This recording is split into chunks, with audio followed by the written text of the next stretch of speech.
In a previous video, I was going over how to make a network more secure by splitting the network up into multiple segments. So that way, all of these individual segments are isolated and what can talk to what is controlled through a firewall. But what happens when your firewall has only two physical interfaces? There's just not enough to actually cover all of those internal network segments. Well, the answer is to use VLANs. That way we can get logical interfaces on the firewall, and we can still apply the same sort of rules. It's just one physical interface patched into a switch, but we've got logical interfaces, one for each of those different network segments. So how do you actually configure VLANs on a firewall like pfSense, for example? Well, if that's something you're interested in, stick around and watch this video, because that's what we'll be going over.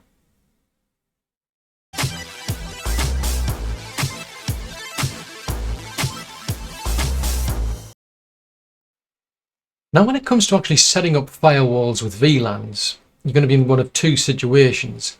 You're either starting from scratch with a completely new build of firewall, or you've got an existing firewall that just doesn't support VLANs. And that's going to be a lot more harder because you're going to have to find a way to actually migrate off one single interface onto multiple logical interfaces. At some point, you're actually going to have to migrate the management traffic onto a completely separate interface. So it is a lot more trickier.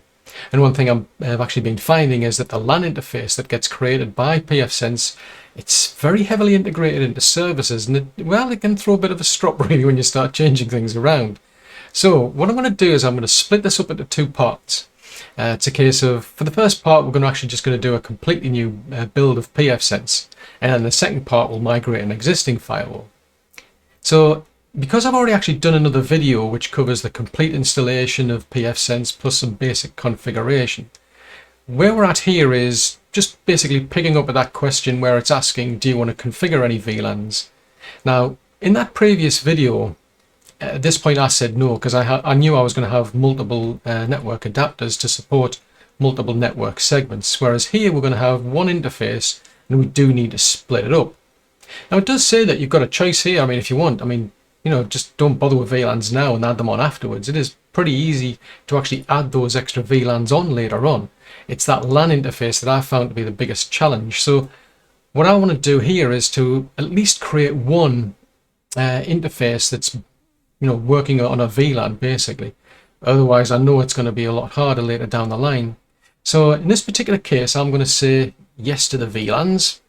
We do want to create them. I'm just going to create two just as an example. But you can create as many as you like, or like it says, you can always add them in afterwards.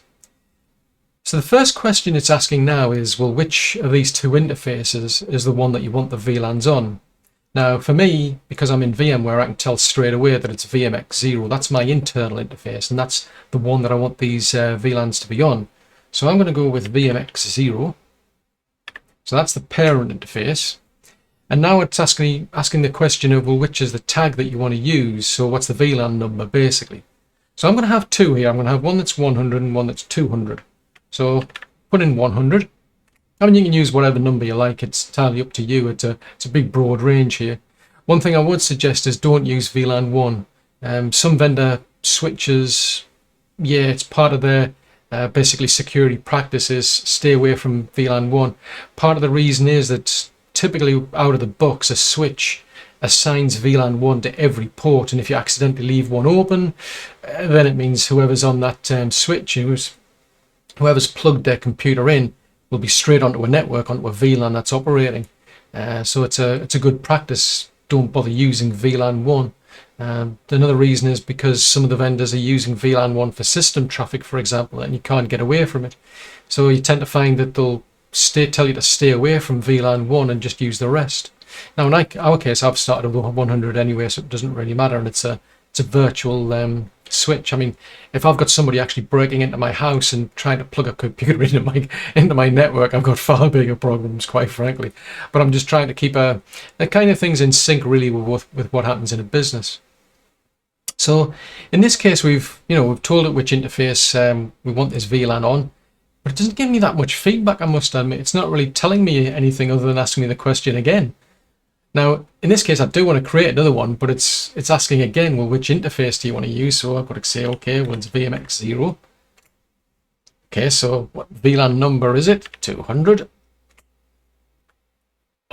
okay, I'm just going to have to take it on faith at this point that it is actually doing something with my responses here.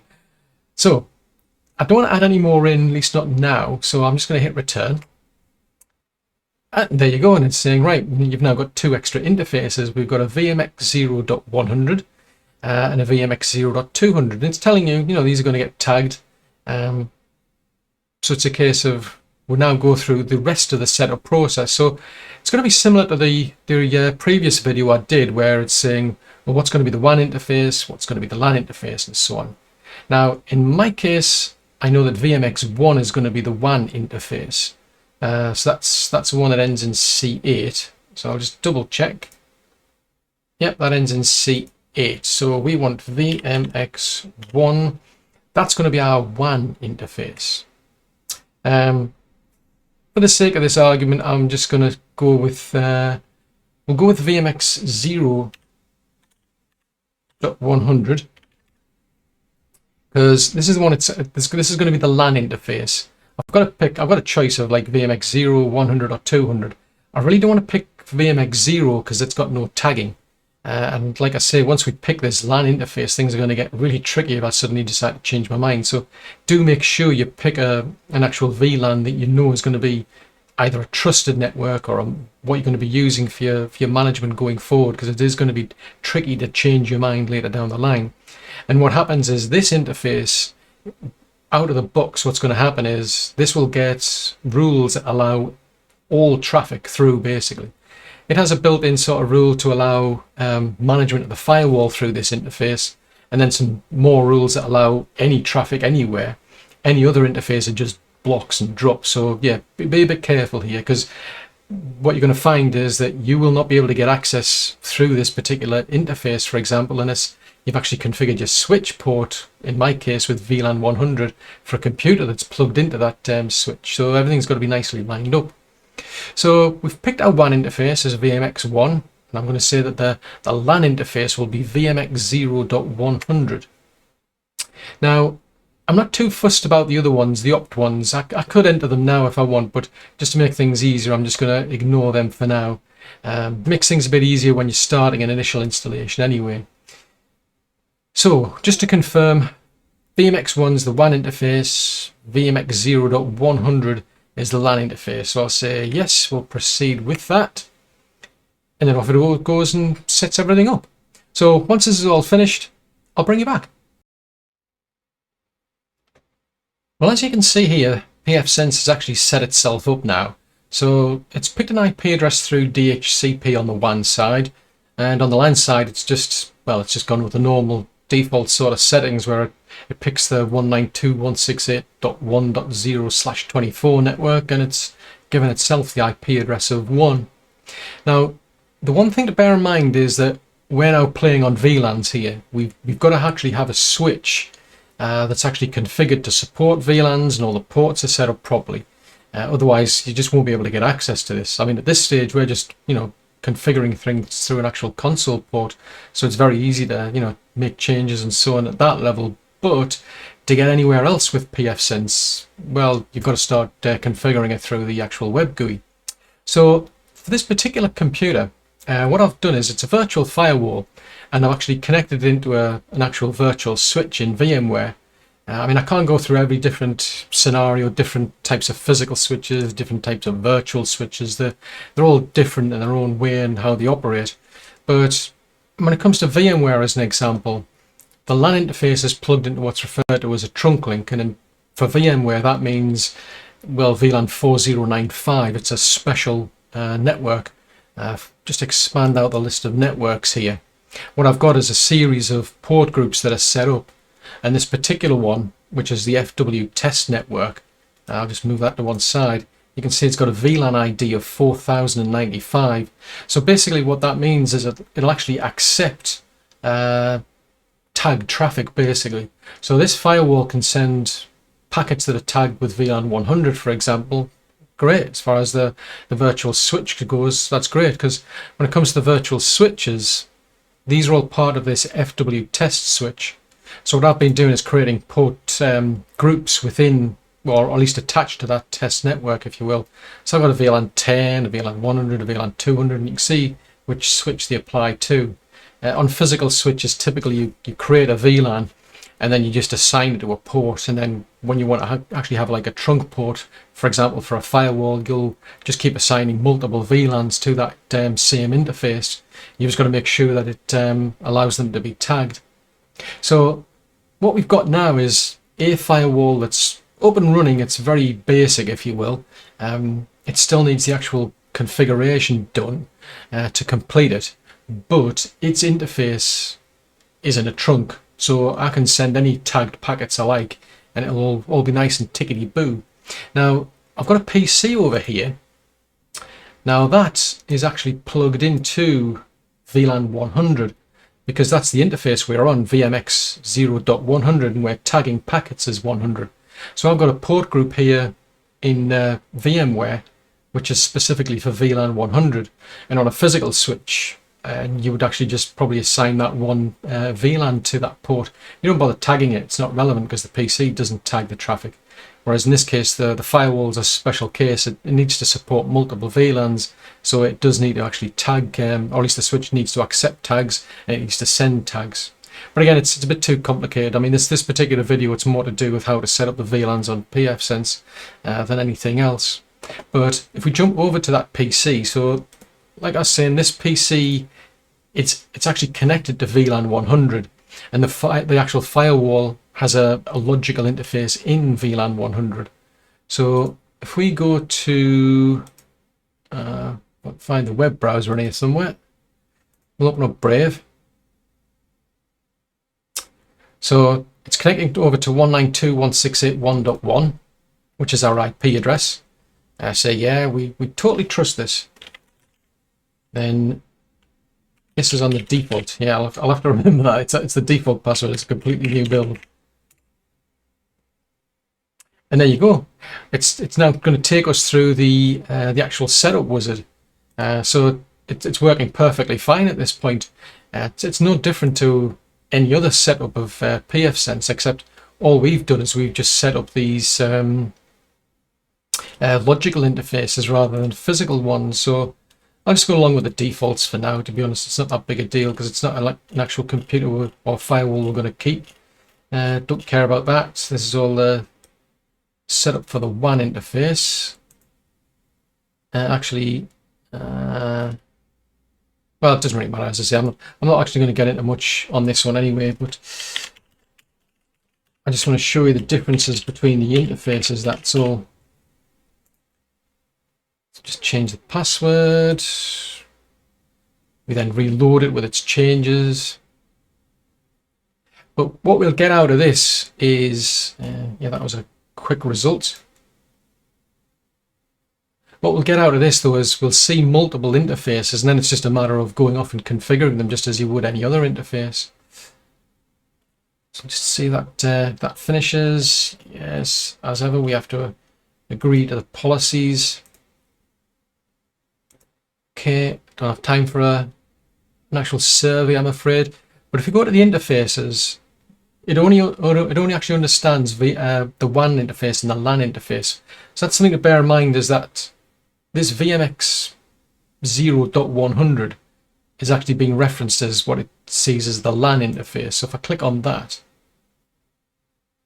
it's called it LAN, and it's set up like that. It's interesting now it's doing some tracking. That must be new. I haven't seen that before, so that must be something new. But you can see it's VMX 0.100. It's just called it LAN.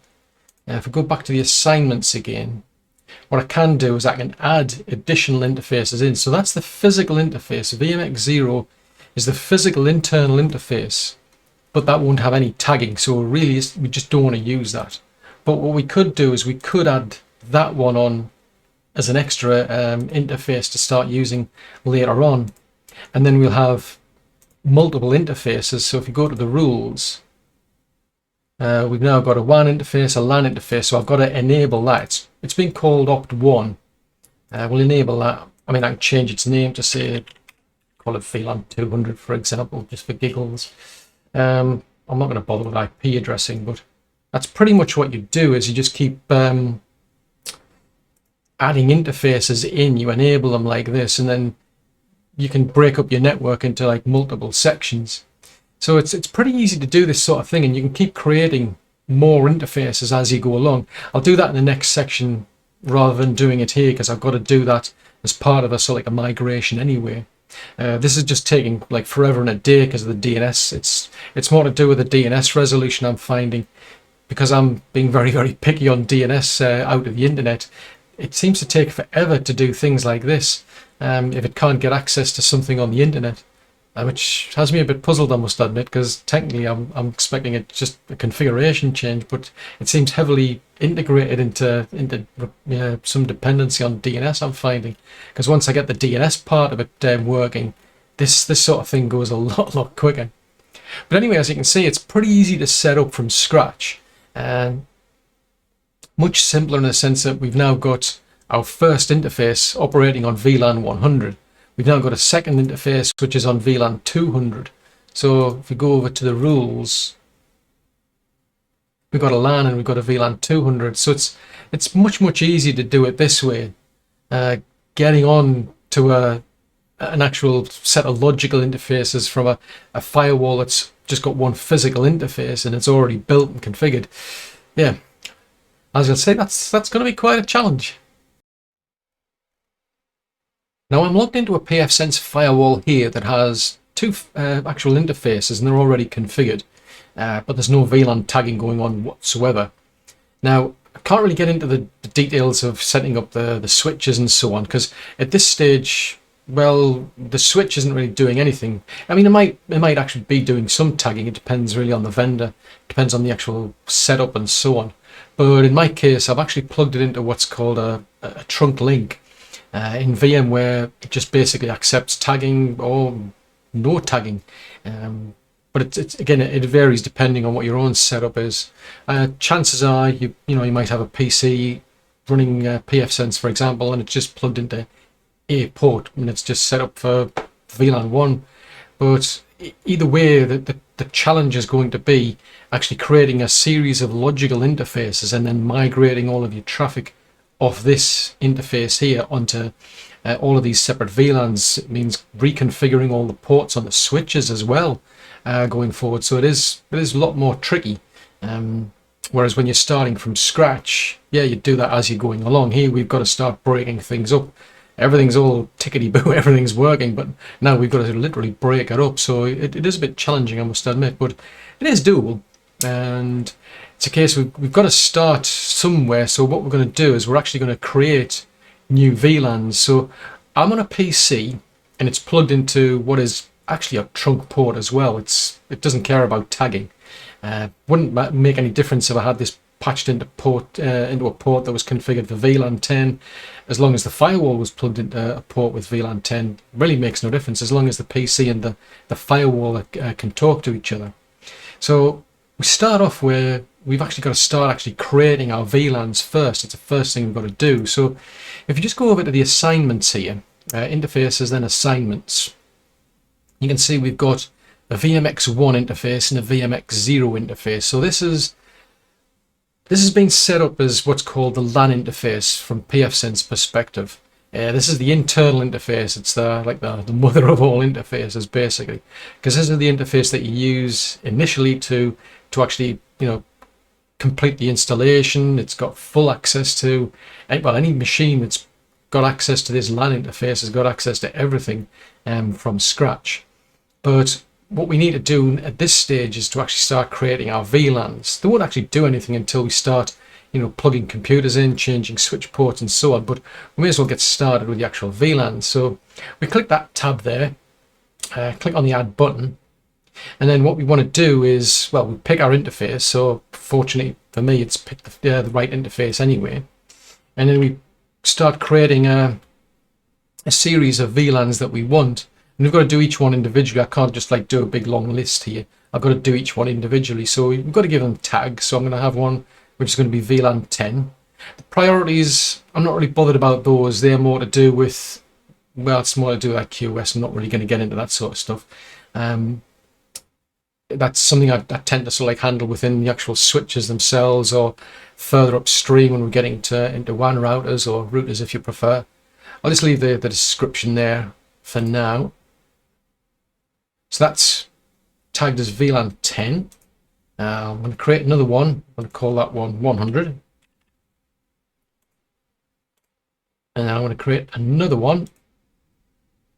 We'll tag that one as 200. Now there's going to be different strategies for doing all this migration. It just depends on the circumstances. But at the moment, I've got like remote access into this firewall, so it's not giving me any hassle really. So we've actually created all of these extra VLANs. If we go back to interface assignments, nothing's really changed except we've now got some extra interfaces basically. So what I'm going to do is I'm going to create, or at least I'm going to take advantage of this one, which is VLAN 200, and I'm going to tell that to add that one to the firewall. So save that change. I mean, it's interesting that it didn't, when we were doing the VLANs, it didn't ask, for anything to be saved. It just seemed to create them on the fly, and that was it. Whereas when it comes to things like this, adding in VLAN, adding in the interfaces, that's deemed to be a change. But anyway, I'm just being picky. So I'm going to give this one a name. I'm going to call it VLAN 200. Keep it simple. For its IP config, I'm going to give it a static IP address. So scroll down there. So I'm going to call this, well, it's going to be 10.10.200.1.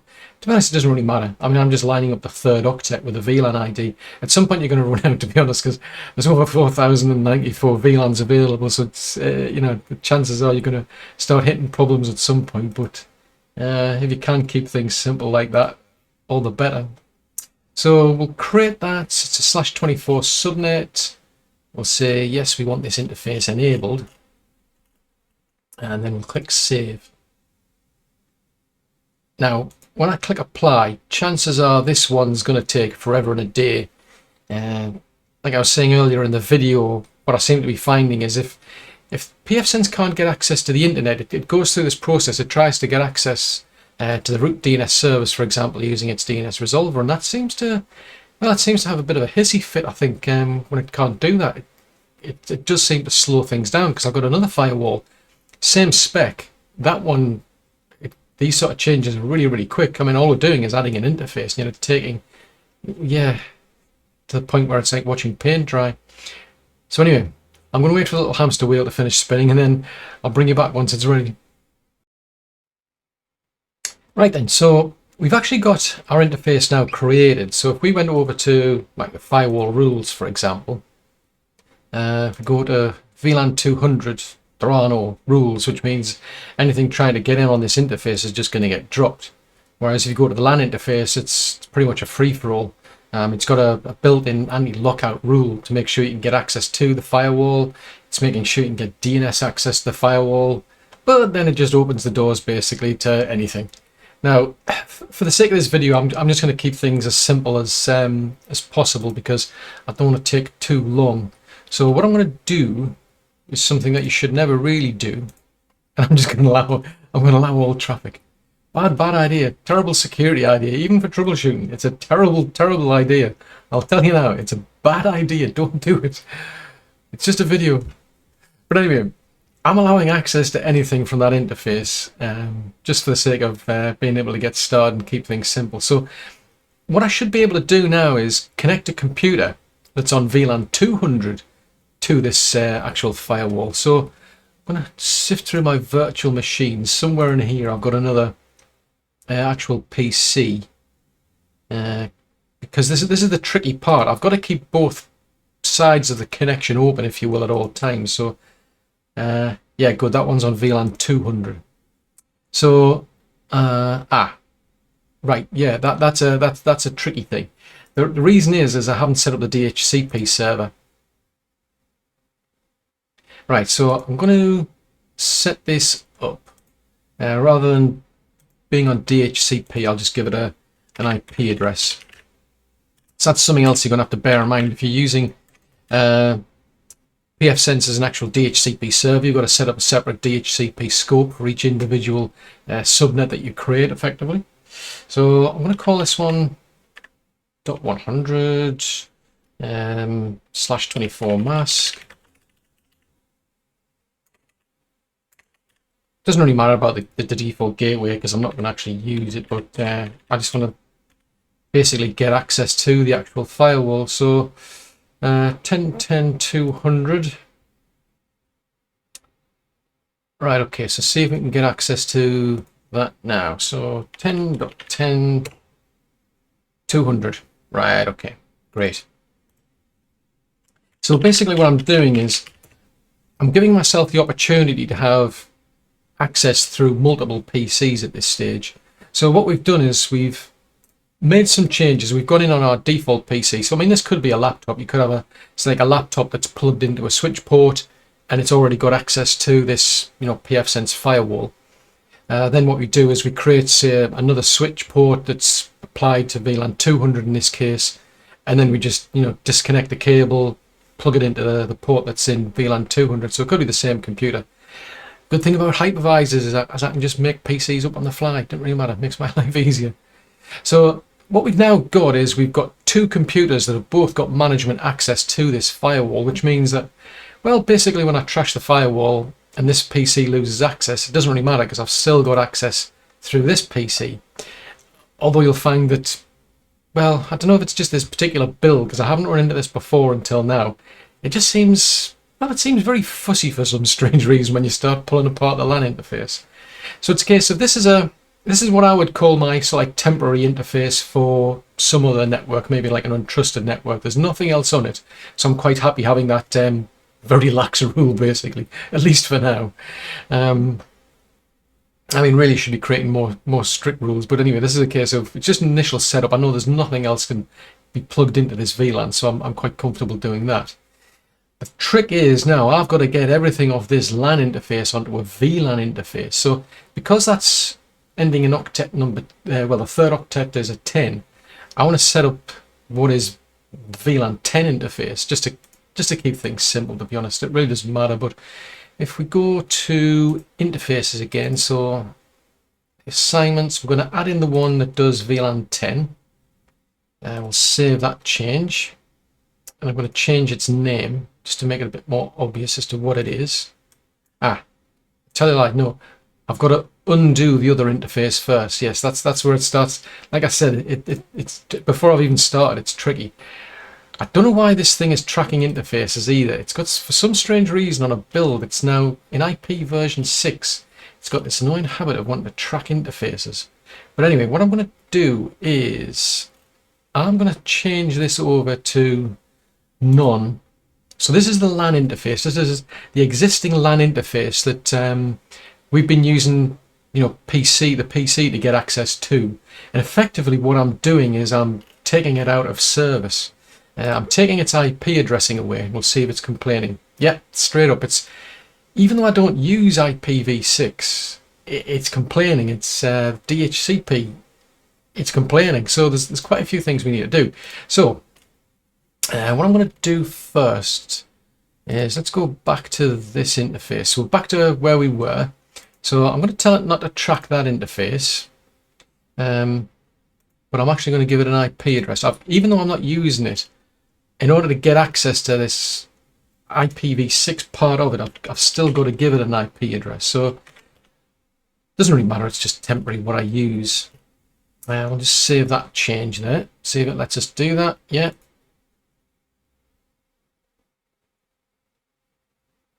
And again, we've got to wait for the paint to dry, so I'll see you in a while. Okay then, so the interface is finally ready. And we're running on a kind of like a temporary IPv6 address. So what I've got to do is actually start disabling DHCP services. So even though we don't use DHCP v6, so when you go to services, DHCP version 6 server and RA, it takes us to here, and what we've got to do is actually disable these services, and then we'll do the DHCP 4 version.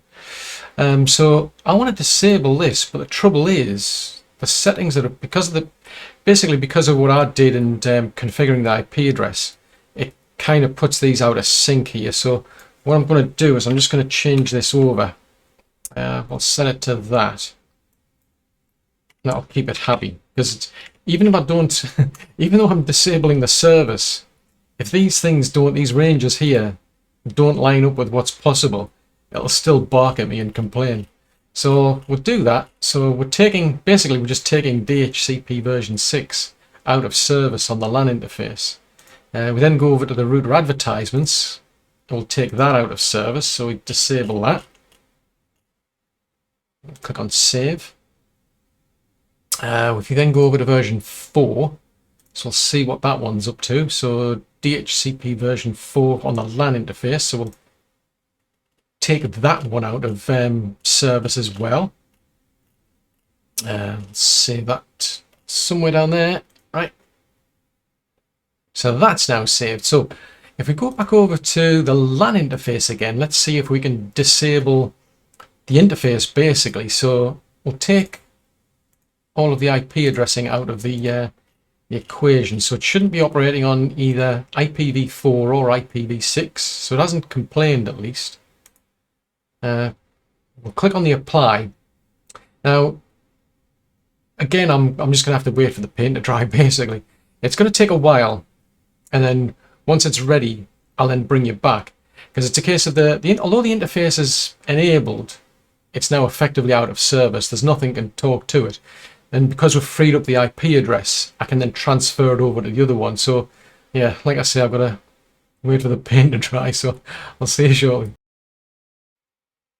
Right then, so that's now finished. So we've now got an interface that previously wasn't actually involved in any tagging whatsoever. And that's now out of commission basically. I mean, it still exists. It's just it's got no IP addressing, so nothing can talk to it anyway. But what it means is we can now transfer our existing IP addresses across to the other interface, which for me is this one, this VLAN 10 interface. So I'm going to enable that. I'm going to change its name to VLAN 10. And what I can do is I can give it the IP address that the original interface had. So that's 10.10.10.1. Oh. It's a /24 subnet. Now that's an internal interface, so it has no upstream gateway. We don't need blocking private IP addressing. So click apply. See how long this one takes to actually do. So you'll notice the name's different. I can't call it LAN because we've already got an interface called LAN. At least I know what it is. I mean, you might want to be calling these more, names that have got more sense to you, like a trusted interface, an untrusted network interface, management interface, HR interface, finance interface, and so on. Give them more realistic names, to be honest. But yeah, it looks like I'm still going to have to wait for the paint to dry. But once this interface is ready, what I'll be able to then do is I'll go over and set up the DHCP service for this interface. So, see you shortly.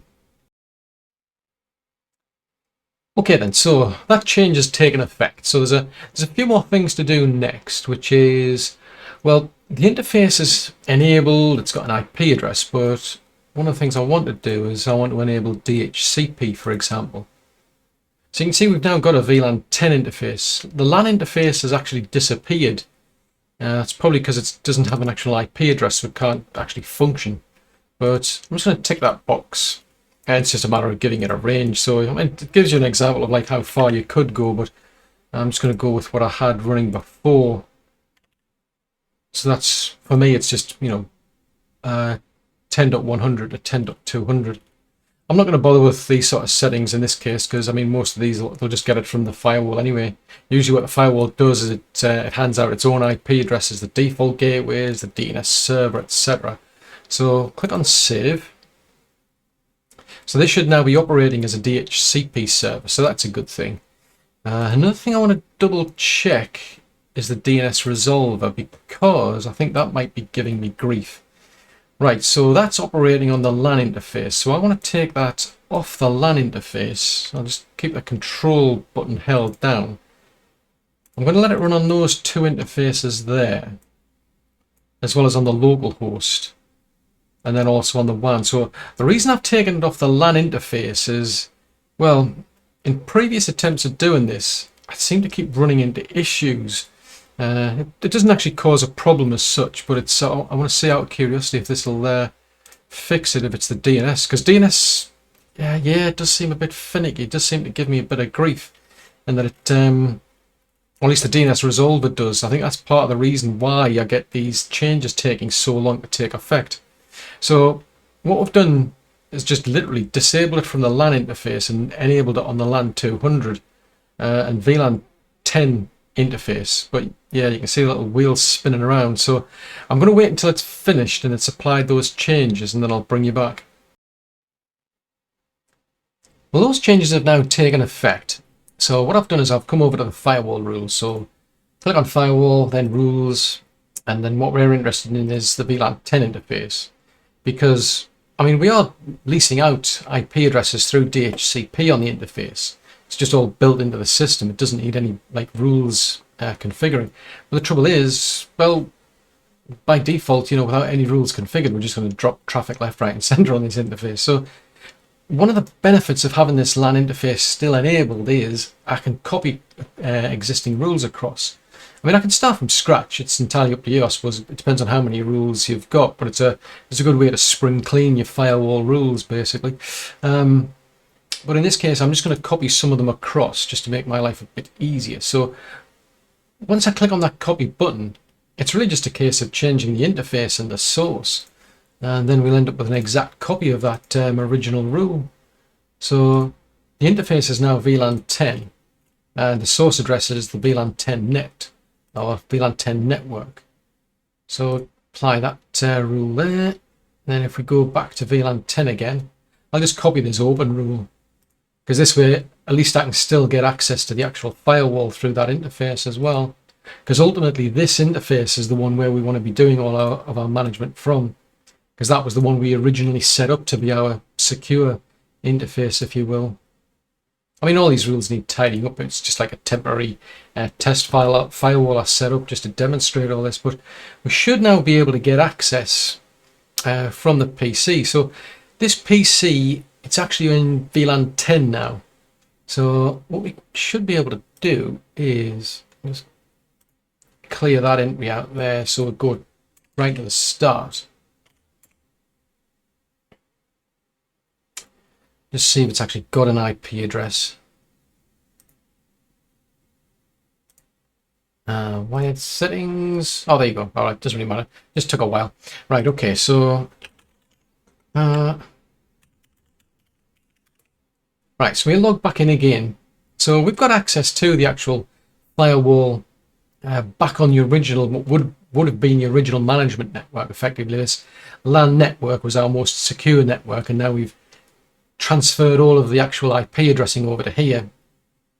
And what it would mean is you'd have to then go around all of your switches, for example, and then change all of the ports, put them into the proper VLANs and so on.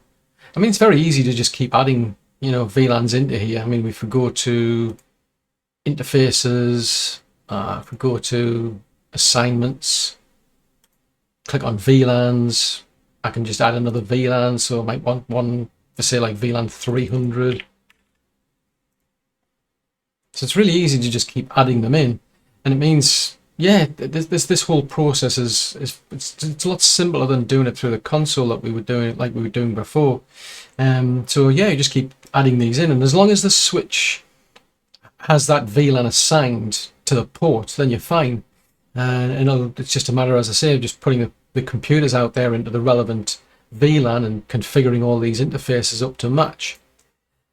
But the one thing is, well, I want to remove this network card, basically this interface, because it's kind of getting in the way. If I go back to the dashboard, for example, I get like a status list of interfaces. If we go to our assignments for interfaces, it's still being referenced, and I don't want that. I want it removed. It's a good way to tidy things up. You know, if an interface isn't being used, remove it.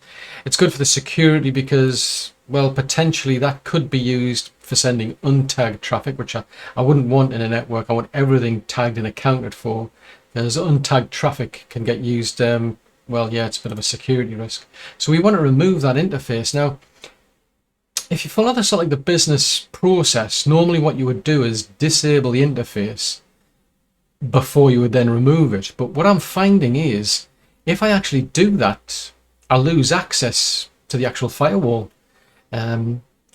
I'll disable the interface, and I'll untick that box, click on save, and then it'll ask me up here to assign the actual changes.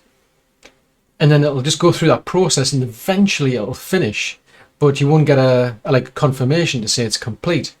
And it makes no difference. This PC that's on VLAN 10 and this PC which is on VLAN 200, interestingly enough, they just can't get access anymore. And the only way I've found to get around that was to literally then just reboot the firewall. After that, it was just working fine.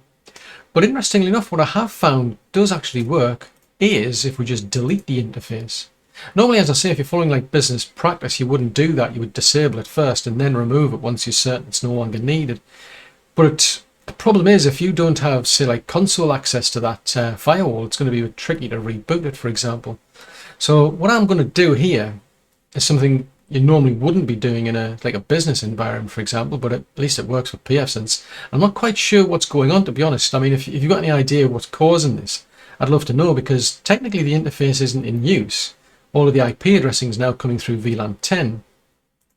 One interesting thing I've found is if I have a look at the DHCP leases, though, we're leasing that IP address out to our computer running PopOS, but as far as the actual firewall is concerned, it's being leased on the LAN interface, which is a bit odd. Now, if I clear this, if I clear all the DHCP addresses out, and then get the actual computer to go and get itself another IP address, it still swears blind that it's been leased on the LAN interface, which is a bit weird. It's part of the reason why I went into all the trouble of disabling even the DNS resolver settings on that LAN interface, but it doesn't seem to make any difference. The only way I've found how to fix it is to literally delete the interface, and that seems to resolve it. So that's what we're going to do. We're just going to click on the delete button, say OK to delete it. Then we go through that very quick process where a little wheel spins, and that's it. Interface is now deleted. So it's very odd, I must admit. I find that very strange. So the interface is back in the sense that you can still use it, and I've got some other ones on different VLANs we can use, but at least it's out of the way now. So it doesn't show up under the interface list there.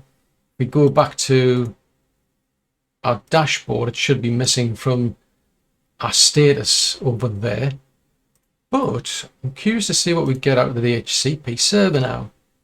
If we go to status DHCP leases, so now it's actually flipped over, so that's good.